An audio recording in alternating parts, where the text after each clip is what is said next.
Hello guys! Welcome to another vlog. Ang vlog natin for today ay ituturo ko sa inyo kung paano magbayad ng OWA membership through online.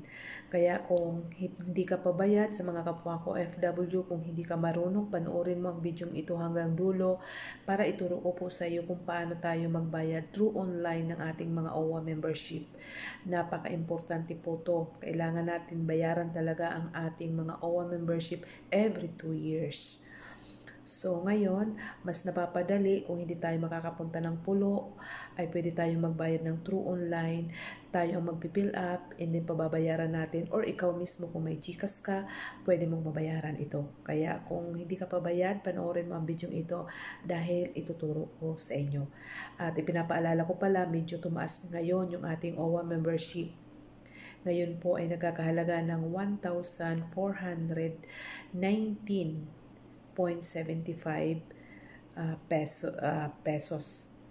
And then may 30 real na charge. Kaya nagkakahalaga lahat ng 1,449.75 pesos. Kaya tara, umpisa na natin ang ating video. Paano nga ba magbayad ng online sa OWA? So, pupunta na tayo dito guys sa OWA mobile app. I-click natin yan.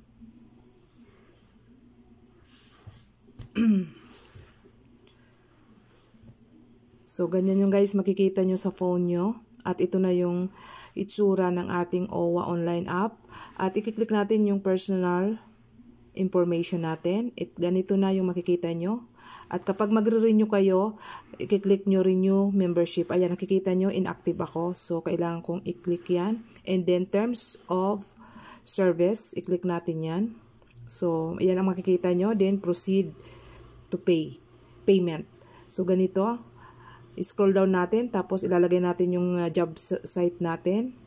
Ayan, hanapin natin kung saan tayong bansa naka-destino. Ayan. Ayan, Saudi Arabia. Then, submit. So, wait lang natin. And then, dito na yung about sa payment. So, magpipili kayo dyan. Dito may payment option. Nakita nyo sa kabilang side is may select. Click natin yan. And introduce natin yung GCash kasi yun ang gusto ko. Pero depende yun sa inyo kung saan nyo gustong mag-pay. So, i-click natin yan.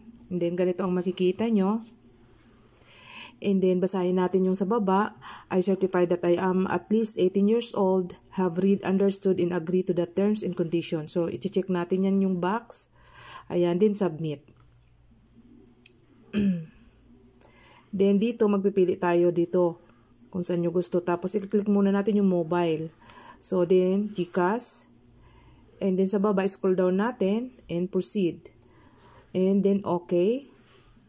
And then, ayan makikita natin. Kapag click natin yung proceed out, then, ito na. Dito na tayo maglalagay ng ating GCash number. Ayan.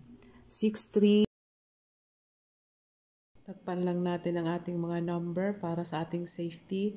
At ganyan lang, itatype natin. And then, i-next natin yan.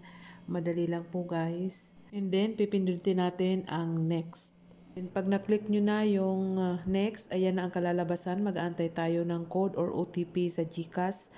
Then ilalagay natin dyan sa mga blanco na yan. Ayan. Medyo matagal-tagal yung pagdating ng OTP dito sa akin. Kaya medyo nag-antay tayo ng ilang minuto. So, nandito na guys. Ilalagay na natin dyan. Itatype na natin yung OTP na ipinasa sa akin ng aking anak.